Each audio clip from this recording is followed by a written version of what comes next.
یعنی کمال نیکی تک پہنچ ہی نہیں سکتے ہیں، کمال عروج نیکی تک، نیکی کے کمال تک تم لوگ پہنچ ہی نہیں سکتے ہیں مگر جب تک کہ تم اپنے نزدیک جو چیز سب سے عزیز ترین ہے، سب سے محبوب ترین ہے، جب تک اس چیز کی قربانی نہ دیں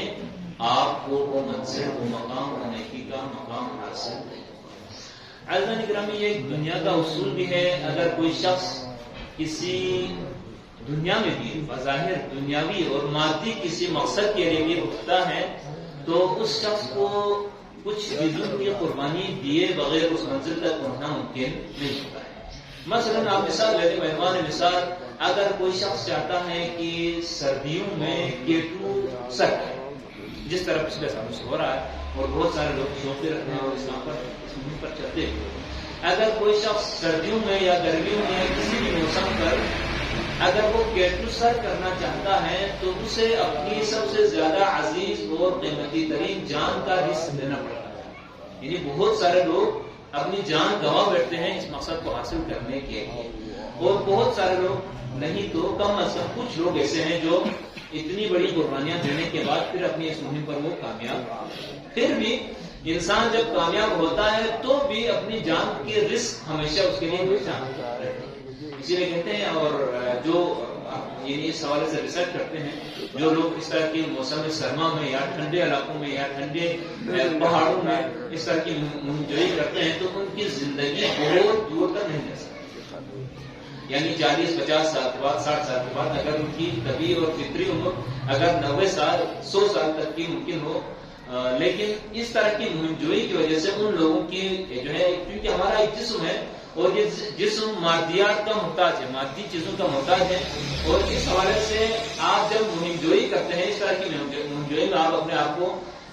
استعمال کرتے ہیں تو آپ کی عمر بھی اوبویسلی گھٹ جاتی ہے، کم ہو جاتی ہے۔ جو مہمجو ہوتے ہیں وہ عموماً 60 70 سال 50 سال سے آگے زندگی نہیں کر سکتے۔ وہ جانتے ہیں، ہر کوئی جانتا ہے کہ اگر میں اس مہم پر جاؤں تو میری عمر میں سے میرے کچھ سال کم ہو جائیں گے، اس کے باوجود بھی چونکہ اس کا شوق ہے، اس کا ہدف ہے، اس کی منزل ہے، اس منزل تک پہنچنے کے لیے وہ جانتے ہوئے بھی اپنی عمر کو کم ہوتا ہوا دیکھ رہا ہے، پھر بھی اس کی قربانی دیتا ہے۔ کہیں کہیں جا کر ایک دو بندے کو یہ توفیق مل جاتی ہے کہ وہ اپنے مہم کو سر کر سکتے۔ میں ایک بہرحال مثال میں بات کر رہا ہوں، اللہ آپ زندگی کے کسی بھی شعبے میں، بے شک کسی مادی حوالے، آپ اگر بزنس مین بننا چاہتے ہیں، اگر آپ ایک اچھے تاجر بننا چاہتے ہیں تو گھر بیٹھے بٹھائے اور آرام سے بالکل آپ راحت سے رہیں اور گھر میں بیٹھے رہیں، کوئی تکلیف نہ اٹھائیں،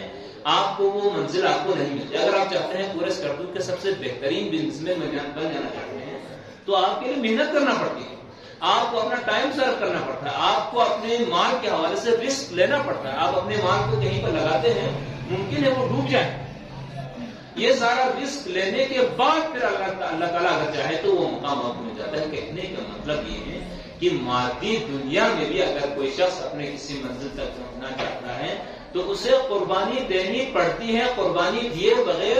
وہ انسان اپنے منزل تک نہیں پہنچ سکتا ہے۔ بحیثیت مسلمان، بحیثیت دیندار، بحیثیت امتی رسول، ہم سب کی ایک منزل ہے، اس منزل پر سب سے بلند مقام پر جو شخص فائز ہونا چاہتا ہے، اللہ تعالیٰ فرماتا ہے لن تنالوا البر حتى تنفقوا مما تحبون۔ بحیثیت مسلمان و مومن اگر کوئی شخص اس عظیم ترین نیکی کے مقام پر فائز ہونا چاہتا ہے تو اس مقام تک پہنچنا ممکن نہیں مگر یہ کہ جو چیز اس کے پاس جو سب سے عزیز ہے اس چیز کی قربانی دیے بغیر وہاں تک جا نہیں سکتا۔ پچھلے دنوں ہم نے کوشش کی کہ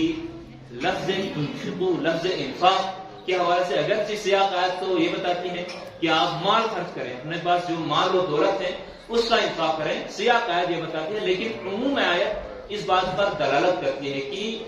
آپ انسان کے نزدیک کوئی بھی چیز محبوب ترین ہو سکتی ہے، کسی کے ہاں اولاد محبوب ترین ہو سکتی ہے، کسی کے ہاں اپنی جان محبوب ترین ہو سکتی ہے، کسی کے ہاں اپنی جوانی محبوب ترین ہو سکتی ہے۔ مختلف اس کے عنوانات اور اس کے مصادق لے سکتے ہیں کیونکہ آیت میں عمومیت پائی جاتی ہے، صرف مال کے ساتھ مختص نہیں ہے۔ اور کل ہم نے عرض کیا کہ انسان کی زندگی میں جو سب سے نقطۂ عروج ہے اور نقطۂ کمال ہے وہ کمال جوانی ہے۔ انسان کی جوانی سے بڑھ کر کوئی چیز نہ صرف انسان کے نزدیک بلکہ اللہ کے نزدیک جوانی ہی سب سے عزیز ترین انسان کی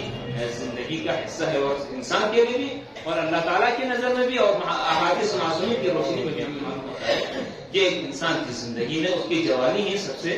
عزیز ترین اور سب سے محبوب ترین چیز ہوتی ہے. جب تک اس جوانی کو خداوند متعال کی رضایت اور خداوند متعال کی خوشنودی کے لیے کوئی انسان صرف نہیں کرتا ہے، تب تک اسے نیکی کا وہ مقام، وہ بلند ترین مقام نہیں ملتا. جس طرح کچھ حادث کا ذکر کیا کہ انسان کی جوانی اکثر 40 سال تک ہے. جو کچھ بھی کرنا ہے آپ نے اپنے لیے منزل مقام بنانا ہے، جو کچھ بھی اگر آپ نے جنت بھی کمانی ہے تو انہی 40 سالوں سے پہلے کمانا. دنیا میں جتنے کامیاب ترین انسان آئے ہیں، اگر بعنوان مثال محمد مصطفیٰ صلی اللہ علیہ وآلہ وسلم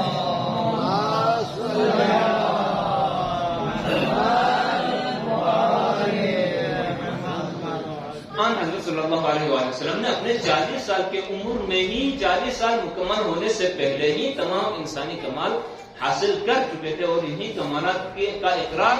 اپنے دشمنوں سے بھی لیا تھا. یہ رسول اکرم صلی اللہ علیہ وسلم 40 سال سے یعنی عین شباب میں، جوانی کے ایام میں ہی رسول اکرم نے جو کچھ کمانا تھا وہ کما چکے تھے، اور جس منزل پر فائز ہونا تھا وہ منزل پر فائز ہو چکے تھے. اسی طرح کل امام محمد باقر علیہ السلام کی حدیث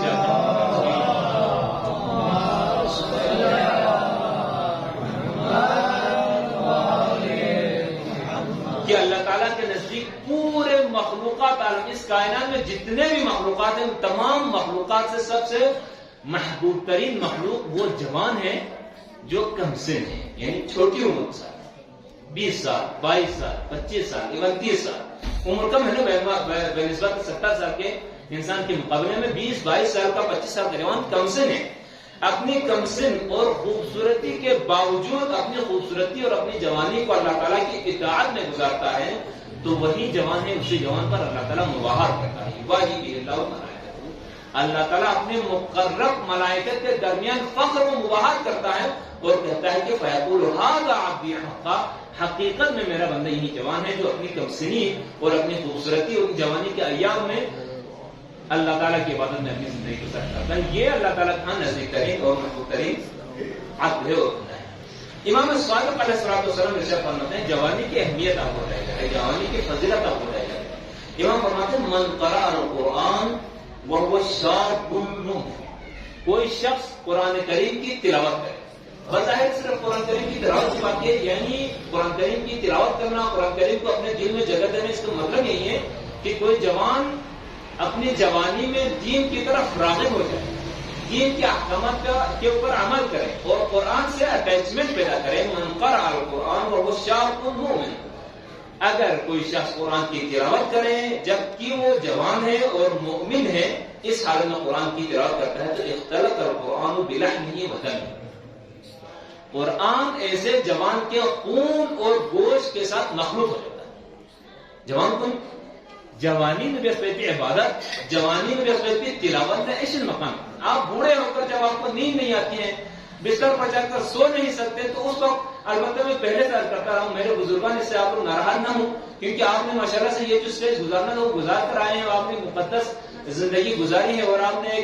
میں یقین سے کہہ سکتا ہوں ہمارا جو آپ کا جو زمانہ گزرا ہے، بے شک آج کے نسبت پڑھا لکھا بہت زیادہ تعلیم یافتہ نہ تھا، لیکن وہ مقدس ترین معاشرہ تھا، اس میں گناہوں کے چانسز کم تھے. آپ نے جیسے جوانی گزاری ہے، اس جوانی میں آج کے جوان کی طرح جس طرح جتنے چیلنجز آج کے جوان کے لیے ہیں، جتنے مواقع گناہ کے آج کے جوان کے لیے آپ کے لیے نہیں تھے، لہٰذا ایک توفیق ایک باہری سمجھیں، آپ لوگوں نے ایک مقدس جوانی گزاری ہے، لہٰذا آپ کو حوصلہ شکنی ہونے کی ضرورت نہیں ہے، آپ نے ایک اچھی زندگی گزاری. اب میں بات کروں اپنے جیسے نوجوان بھائیوں سے. اختلط القرآن بلحمه ودمه، اگر جوانی میں قرآن کی تلاوت کرتے ہیں، جوانی میں قرآن کے ساتھ انسیت پیدا کرتے ہیں، جوانی میں قرآن کے ساتھ محبت و مودت کا رشتہ پیدا کرتے ہیں اور قرآن کریم کی بارہا تلاوت کرتے ہیں، تو امام فرماتے ہیں اختلط القرآن بلحمه ودمه، اس کے خون اور گوشت کے ساتھ قرآن مخلوط ہو جاتا ہے. وجعل اللہ عز وجل مع السفرة الكرام البررة، اور ایسے جوان کو اللہ تعالیٰ اپنے محبوب ترین فرشتوں کے درمیان میں قرار دیتا ہے. جس طرح حضرت اسرائیل علیہ السلام، جس طرح حضرت جبرائیل علیہ السلام، جس طرح حضرت اسرافیل علیہ السلام اللہ تعالیٰ کے ہاں ملک مقرب کہلاتے ہیں، انہی کے صف میں، انہی کے برابر میں اللہ تعالیٰ اس جوان کو بھی قرار دیتا ہے جو اپنی جوانی میں قرآن کے ساتھ رابط رکھتا ہے، جو اپنی جوانی میں قرآن کریم کی تلاوت کرتا ہے، جو اپنی جوانی میں قرآن کریم کے ساتھ اپنے رشتے کو استوار کرتا ہے. تو یہ فضیلت ہے آپ کی جوانی کی. جو انسان اگر جوانی میں عمل انجام دینا شروع کر دے، جوانی میں اپنے آپ کو قرآن سے اٹیچ کرے، تو اس کو اللہ تعالیٰ مقرر فرشتوں کے ساتھ کر دیتا ہے. ایک درود پڑھیں گے.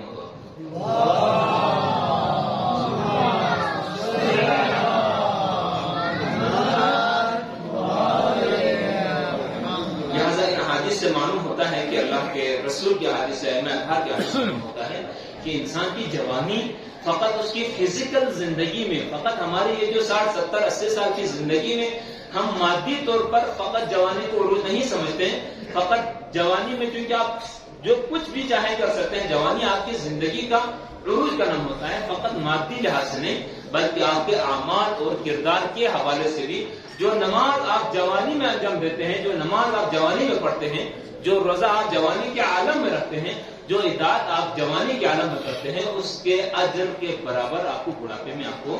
نہیں ملتا ہے. حکیم سقراط، یقیناً آپ سب نے سنا ہے، سقراط ایک بہت بڑے حکیم ہیں. ان سے پوچھا گیا، سقراط عموماً ان کی زندگی، زیادہ تر ان کی زندگی جوانوں کے ساتھ کرتی تھی. وہ ہمیشہ پسند کرتے تھے کہ جہاں جوان ہوں گے ان جوانوں کے ساتھ بیٹھا کرتے تھے، جوانوں کے ساتھ اٹھا کرتے تھے، جوانوں کے ساتھ میل جول رکھتے تھے. جہاں جہاں جوان ہوتے تھے، جو کام جوان کرتے تھے، یہ بوڑھا ہونے کے باوجود بھی اپنے جوانوں کے ساتھ رہا کرتے. کسی نے پوچھا کہ آپ ہمیشہ یا اکثر اوقات جوانوں کے ساتھ کیوں رہتے ہیں؟ تو جوانوں کی ایک ڈیفینیشن، جوانوں کی ایک فضیلت اور جوانوں کی ایک اہمیت بتاتے وہ کہتے ہیں، جوان درخت کی نازک اور تازہ شاخوں کی طرح. ساجد چوکس کے اسٹیٹس ان کو شاخوں کی طرح ہے.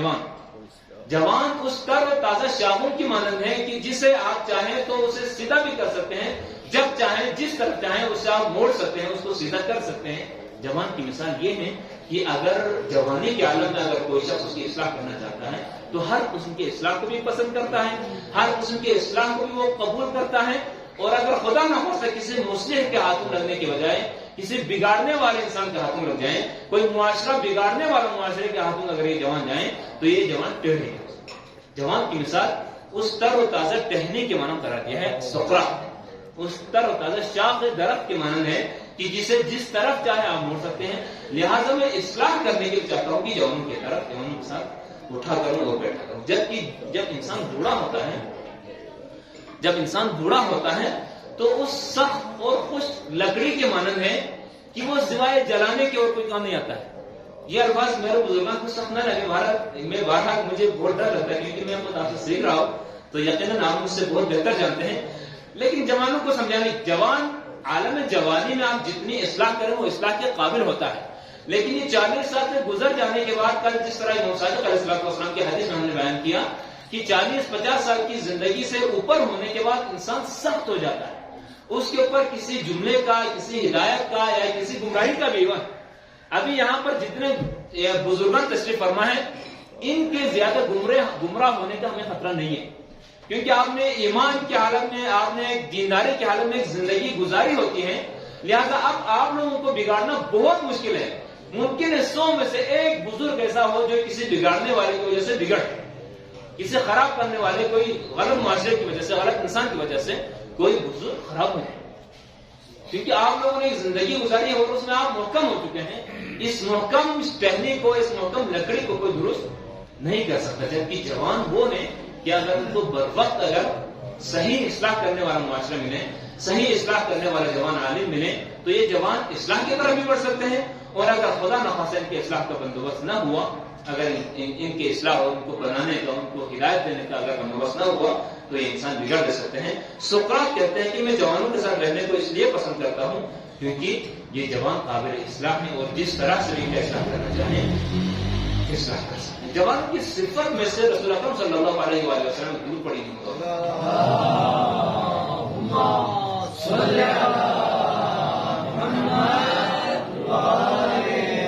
تقریباً اسی جو سقراط کا جملہ ہے اسی سے ملتی جلتی بات ہے. رسول اکرم صلی اللہ علیہ وسلم اپنی حدیث مبارکہ میں ارشاد فرماتے ہیں، اوصیکم بالشبان خیر. رسول اکرم صلی اللہ علیہ وسلم ہمیں اور معاشرے کے خاص کر بزرگوں کو، والدین کو وصیت کرتے ہوئے فرماتے ہیں، اوصیکم. دیکھیں جب کوئی انسان وصیت کرتا ہے تو کتنی ہی ہوتی ہے. ہم میں سے اگر کوئی جب دنیا سے جانے والا ہوتا ہے تو اپنی اولاد کو، اپنے جاننے والوں کو، اپنے متعلقین کو وصیت کرتا ہے، اور فقہی شرعی مسئلہ ہے کہ اس وصیت پر عمل کرنا واجب بھی ہے. یعنی وصیت بہت اہم بات ہوا کرتی ہے. عام زندگی میں کہنے والی بات اور ہے، جب ایک انسان آخری ایام میں جب وصیت کرتا ہے تو اس کی وصیت کی اہمیت کچھ اور ہے. رسول اکرم صلی اللہ علیہ وسلم کی تمام احادیث اگر اپنی جگہ پر بہت اہمیت رکھتی ہیں، لیکن جو حدیث آپ کی وصیت کی بنا پر ہو، آپ نے وصیت کے طور پر جو حدیث بیان کی ہو، اس کی اہمیت اور زیادہ بڑھ جاتی ہے. اسی میں تمہیں وصیت کرتا ہوں بالشبان خیرات، ان جوانوں کے ساتھ اچھا سوچو، ان جوانوں کے ساتھ ہمیشہ اچھے سے پیش آیا کرو. میں وصیت کرتا ہوں بوڑھوں سے، بزرگوں سے، والدین سے. رسول اکرم کی یہ وصیت ہے کہ شبان یعنی جوانوں کے ساتھ اچھا کرو، اچھے سے پیش آؤ، نیکی سے پیش آؤ، نیک رویہ اختیار کرو. کیوں؟ فإنہم أرق أفئدة، کیونکہ یہ ان کا دل بڑا نازک ہوتا ہے، ان کا دل بڑا نرم ہوتا ہے، ان کا دل بڑا زرخیز ہوتا ہے. اس زرخیز دل میں اگر آپ پتھر پھینکیں گے تو ان کا زرخیز دل پتھر کی طرح سخت ہو جائے گا. لیکن اگر اس زرخیز دل میں ایمان کی شجر بوئیں گے، ایمان کے درختوں کے بیج بوئیں گے، تو اس سے زبردست قسم کے ایمانی درخت ان سے پیدا ہوگا. یعنی جوان کا دل انتہائی رقیق، انتہائی نرم اور انتہائی ہدایت کا قابل ہوتا ہے، ہدایت کے قابل ہوتا ہے. لہٰذا پیغمبر کی وصیت ہے کہ جوانوں کے ساتھ ہمیشہ نیکی سے پیش آئے. پھر یہ جملہ آگے فرماتے ہیں اللہ الذی خلقکم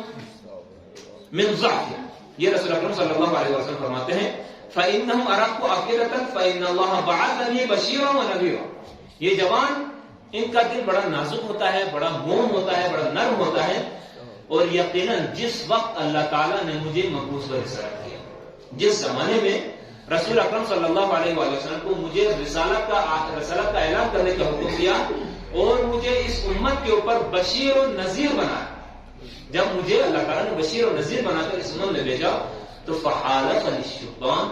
وخالفنی الشیوخ. جب میں محمد مصطفیٰ جب اس معاشرے میں وہی تھا کہ اس معاشرے کے چھوٹے سے لے کر بڑے تک، جوان سے لے کر بزرگ تک، مرد سے لے کر خواتین تک، سب مجھے صادق و امین کہتے تھے اور میرے کردار کی پاکیزگی کی گواہی دیتے تھے. لیکن جو ہی میں نے بشارت اور نظارت کا کام کیا، جو ہی رسول اکرم صلی اللہ علیہ وسلم بشیر و نذیر بن کر اس معاشرے میں اصلاح کرنے کے لیے مبعوث ہوئے تو فحالفنی الشیطان، یہ جوان ہی تھے جنہوں نے رسول اکرم صلی اللہ علیہ وسلم کی حمایت کی، جو رسول اکرم کے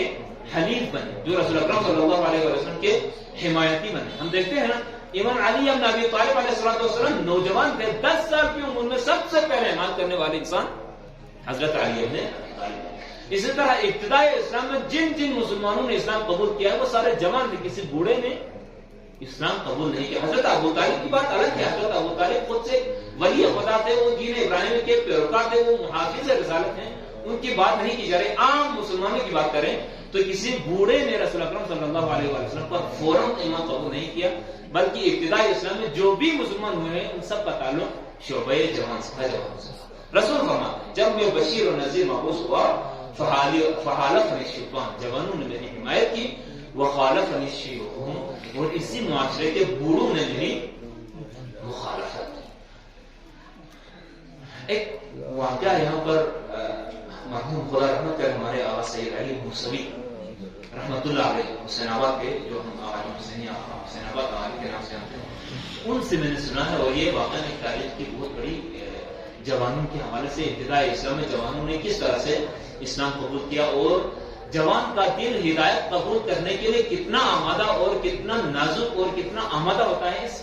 اس واقعے کی روشنی میں آپ ذرا دیکھ سکتے ہیں. میں حوالے سے نقل کر رہا ہوں اور آپ دیکھا بھی ہے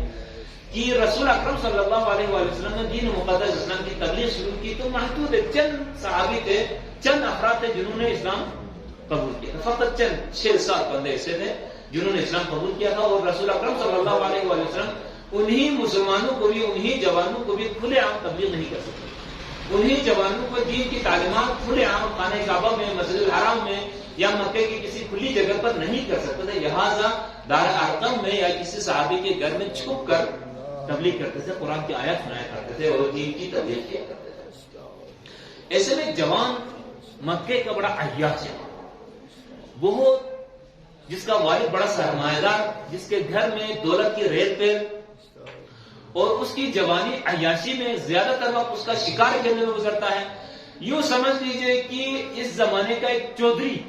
اس زمانے کا ایک ایسا جوان کہ جس میں دنیاوی تمام نعمت پائی جاتی ہیں، اور لاؤبالی جوان ایک جوانی کے عالم میں ہے، لیکن اس میں دینداری کی طرف یا دین کو قبول کرنے کا کوئی کانسیپٹ ہی نہیں بچاتا. ایک لہو و لعب یعنی مشہور اور شکار کھیلنے میں اور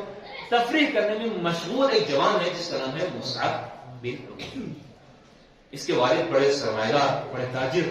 گھر میں مال و دولت کے ریل پہ اور کسی قسم کی کمی نہیں ہے، اور یہ شکار تھوڑا چھوٹے ہیں. صبح کو جاتا ہے شکار کھیلنے میں عرب کے صحراؤں میں، اور شام کو آتا ہے. ایک دن جب یہ شکار کھیل کر واپس آ رہا تھا تو مکے کے کسی گھر کے نزدیک سے اسے ایک انہونی اور غیر معمولی آواز آئی. تو اس نے کہا پتہ نہیں کوئی بھی شخص، کوئی والد اپنے بیٹے کو کچھ سنا رہا ہوگا، کوئی بات کر رہا ہوگا. یہ آگے بڑھتا ہے، لیکن اس آواز میں اتنی چاشنی تھی، اس آواز میں اتنی مانوسیت تھی، اس آواز میں اتنی تاثیر تھی کہ یہ جوان 10 قدم آگے جانے کے بعد واپس آتا ہے، اور اس کے دل میں ایک تجسس پیدا ہوتا ہے. دل میں ایک آواز پہلے سنتا ہے، لیکن اس کو لاؤبالی جوان تھا، کیونکہ اس کو بے پرواہ جوان تھا، پرواہ کیے بغیر آگے گزرتا ہے. لیکن یہ آواز رسول اکرم صلی اللہ علیہ وسلم کی آواز ایک بار اس کے ذہن پر ٹکرائی تھی، اس کے کانوں سے ٹکرائی تھی، لہٰذا اس کے تاثیر نے اس کو واپس آنے پر مجبور کر دیا. یہ جوانوں کی خصوصیت ہے، جب بھی کوئی غیر معمولی یا عام طور پر نہیں ہونے والا کوئی کام ہوتا ہے تو جوان متجسس ہوتا ہے، بوڑھے نہیں. بزرگان عموماً ان غیر معمولی چیزوں پر زیادہ توجہ نہیں دیتے ہیں، لیکن کسی جوان کے کانوں میں اگر یا ان کی آنکھوں میں کوئی غیر معمولی چیز دیکھنے کو ملے، سننے کو ملے، جوان کے اندر تجسس پیدا ہوتا ہے. یہی جوان میں صالح اور اصلی جوان کی علامت ہے. یہ جوان پیچھے ہٹتا ہے، مصعب پیچھے ہٹتا ہے، پیچھے واپس آ کر سنتا ہے تو دیکھا کہ ایک انسان ہے جو کچھ اور 2-4 جوان بیٹھے ہوئے ان کو کوئی باتیں کر رہا ہے. تو ہلکا سے سن لیا اور اس کو زیادہ سیریس کیے بغیر وہ چل گھر جاتا ہے. پھر اگلے دن پھر شکار پر جاتا ہے، شکار سے واپسی پر اسی راستے پر اسی مکان پر پہنچتے ہیں، پھر وہی آواز آتی ہے تو یہ تھوڑی دیر کے لیے رک کے سننے لگتا ہے. اسی طرح 3 دن گزرتا ہے، لیکن اس کو زیادہ سیریس نہیں لیتا ہے، لیکن سنتا ہے. 3 دن سننے کے بعد اس کو رسول اکرم صلی اللہ علیہ وسلم کی یہ آواز، یہ تبلیغ اتنی دلچسپ لگی کہ یہ متاثر ہو کر اس گھر کے دروازے پر جاتا ہے. دروازے پر جانے کے بعد دروازے کو دق الباب کرتا ہے، دروازے کو کھٹکھٹاتا ہے تو ایک مسلمان ڈرتے ہوئے سہتے ہوئے، کیونکہ اس وقت ابو جہل وغیرہ نے، ابو سفیان وغیرہ نے مسلمانوں کے اوپر اتنا پریشر ڈیولپ کیا ہوا تھا، اتنی سختی میں ان کو رکھا ہوا تھا، ہر وقت ان کو اپنی جان کا خطرہ لگا رکھا تھا.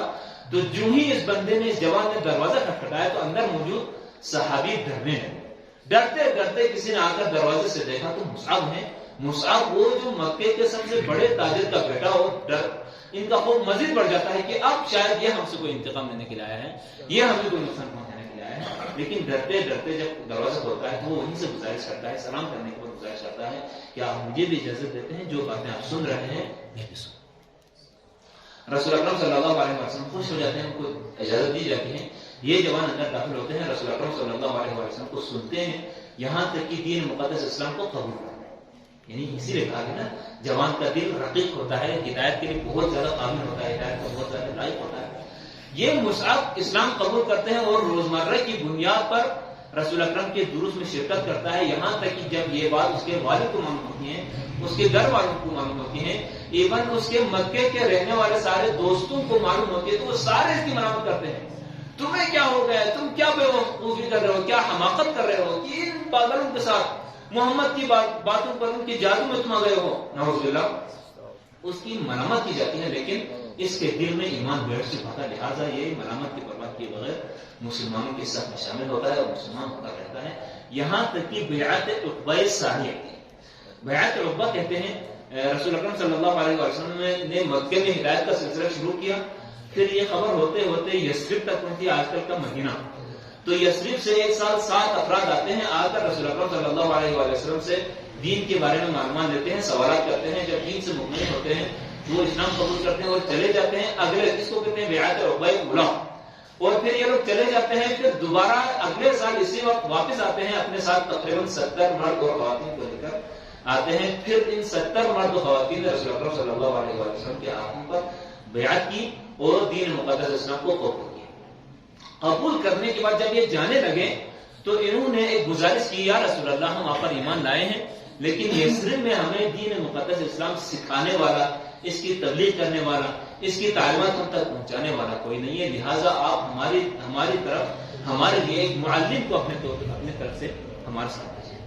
ایسے میں رسول اکرم صلی اللہ علیہ وآلہ وسلم موجودہ صحابہ کی طرف نظر کرتے ہیں اور ان سب میں سے وہی لاؤبالی، لاپرواہ، عیاش اور شکار کھیلنے والا جوان مصعب بن عمیر کا انتخاب فرماتے اور کہتے ہیں مصعب تم جاؤ، جا کر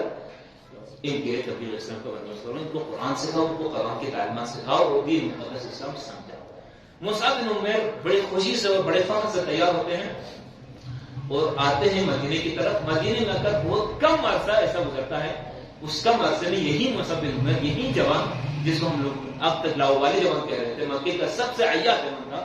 یہ جوان مدینے میں آ کر مدینے کے اندر اتنا اثر اور نفوذ پیدا کرتا ہے، دین مقدس اسلام کی جڑوں کو اس حد تک مضبوط کرتا ہے کہ چند سالوں کے اندر وہ مکہ جہاں پر رسول اکرم پیدا ہو گئے، وہ مکہ جس میں صدیوں سے رسول اکرم صلی اللہ علیہ وآلہ وسلم کا خاندان آباد تھا، وہ مکہ جس میں رسول اکرم صلی اللہ علیہ وآلہ وسلم ایک نامور ہستی کے طور پر جانا اور پہچانا جاتا تھا،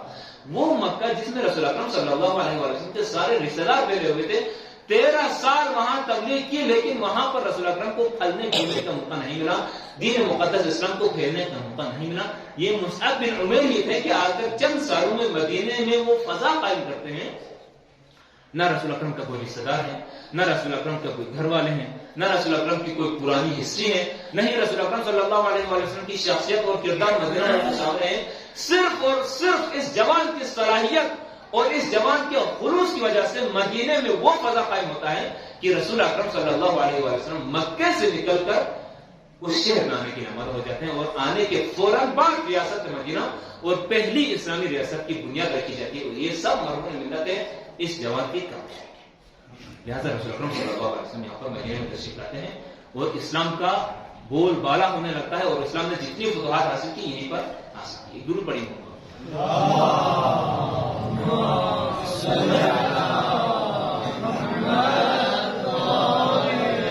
ان واقعات سے ہمیں معلوم ہوتا ہے کہ جوان کا دل کتنا عظیم ہوتا ہے، ہدایت کے لیے کتنا آمادہ ہوتا ہے،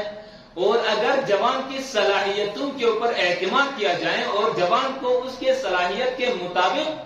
اور اس کی جوانی کو راہ اسلام میں خرچ کرنے کا موقع دیا جائے اور معاشرہ اس کے اوپر اعتماد کرے، تو ایک جوان میں اتنی صلاحیت ہے کہ مدینہ جیسی ریاست کے لیے بنیادیں فراہم کر سکتا ہے۔ مصعب بن عمیر کوئی غیر معمولی انسان چمن پہ، مصعب بن عمیر کوئی نبی کا بیٹا تو نہیں تھا، مصعب بن عمیر کوئی ولی کا بیٹا تو نہیں تھا، کچھ بھی نہ تھا، فقط ایک بلکہ کیا معاشرے کا ایک لاؤبالی اور لاپرواہ اور عیاش جوان تھا، لیکن جوان تھا۔ جوان کے اندر یہ صلاحیت اس وقت کے مصعب بن عمیر کے اندر بھی پائی جاتی تھی، آج کے جوانوں کے اندر بھی یہ صلاحیت پائی جاتی ہے۔ اگر بہترین مصلح، بہترین مبلغ اور بہترین ہادی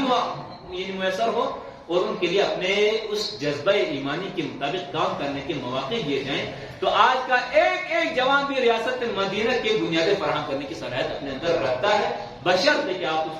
کے اوپر اعتماد کریں اور اس کو خود اپنے اوپر۔ یہی مصعب بن عمیر ہے کہ مدینے میں جب رسول اکرم صلی اللہ علیہ وسلم تشریف لائے اور ریاست تشکیل دی اور مسلمان پھلنے پھولنے لگے، فتوحات کا سلسلہ آغاز ہوا، مسلمانوں نے سکھ کا سانس لینا شروع کر دیا، مسلمانوں سے کے سروں سے خوف اور ڈر ٹل گئے۔ ایک دن مدینے کی کسی گلی میں رسول اکرم صلی اللہ علیہ وسلم سے ملاقات ہوتی ہے، تو رسول اکرم فرماتے ہیں مصعب، اگرچہ تم نے دین مقدس اسلام کی خاطر بہت بڑی زحمتیں کی ہیں، بہت صعوبتیں جھیلی ہیں، بہت عیاشی اور لگژری والی زندگی چھوڑ کر سختی میں آئے ہو، ممکن ہے تمہارے بدن پر پہننے کے لیے ٹھیک سے ڈھنگ کا کوئی کپڑا بھی نہیں، اور تمہارے پاس کھانے کے لیے جس طرح سے تم زندگی گزارے تھے اس کے مقابلے میں تمہیں کھانے کے لیے کچھ بھی نہیں ہے، اتنی سختیاں تم نے جھیلی ہیں، تم نے رسول کی راہ میں، اللہ کی راہ میں یہ سب کچھ برداشت کیا ہے، اگر تمہاری کوئی حاجت ہے تو مجھے بتاؤ، میں اللہ سے دعا کرتا ہوں کہ تمہاری حاجت پوری ہو۔ مصعب بن عمیر نے کوئی دنیاوی حاجت کی بات نہیں کی، رسول اللہ میری ایک حاجت ہے اور فقط یہی حاجت ہے، میری دنیا میں ساری حاجتیں پوری ہوئی ہیں، اور جب میں نے آپ پر ایمان لایا ہے، آپ کے دین کو قبول کیا ہے، میں نے اپنے رب کو پہچانا ہے، تو مجھے اس دنیا سے کچھ اور نہیں چاہیے، میں بالکل مطمئن ہوں، فقط ایک حاجت ہے، وہ یہ ہے کہ میرے دل میں جذبہ شہادت بہت اونچے لیول پر پایا جاتا ہے، بہت زیادہ مجھے شوق شہادت ہے، آپ دعا فرمائیں کہ اللہ تعالیٰ مجھے شہادت نصیب کرے. چونکہ ایک خلوص سے اور عقیدت سے اور دل کی گہرائی سے یہ خواہش رسول اکرم نے پہلے دعا کرنے کا کہا تھا.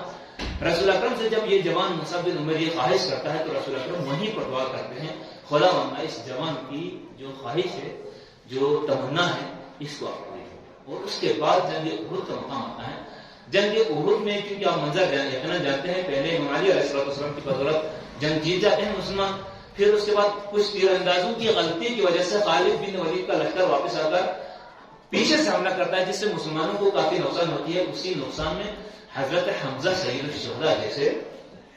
عظیم صحابی بھی شہید ہوتے ہیں اور بہت سارے صحابی 70 کے قریب صحابی شہید ہوتے ہیں. اور اس کے بعد پھر امام علی علیہ السلام کی استقامت اور کچھ صحابہ کی استقامت کی وجہ سے یہ ہاری ہوئی جنگ ایک بار پھر مسلمانوں کے حق میں آتی ہے اور مسلمان جیت جاتے ہیں اور کفار بھاگ جاتے ہیں. جنگ جیت جانے کے بعد جب سارے مسلمان سارے صحابہ جمع ہو کر رسول اکرم صلی اللہ علیہ وسلم کی خدمت میں آتے ہیں تو دیکھا کہ رسول اکرم نے نوٹ کیا کہ مصعب بن عمیر نہیں پا جاتے, مصعب بن عمیر کو نہیں دیکھا.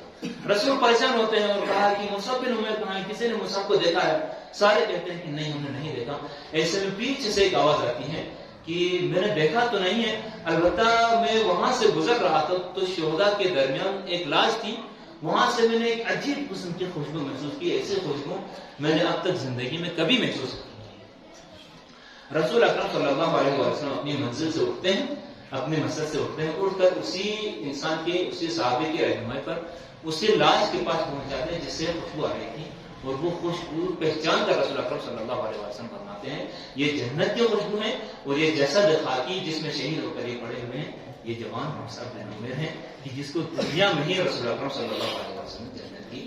بشارت دی. یہ ہوتا ہے جوان, اور جوان کے اوپر اعتماد ہے. جوان کا کردار معاشرے میں یہ ہوتا ہے کہ وہ جیتے جی جنت کی خوشبو کو معاشرے میں پھیلا سکتا ہے. جس طرح احد کے میدان میں مصعب بن عمیر نے جوانی کے عالم میں شہادت پا کر جنت کی خوشبو پھیلائی,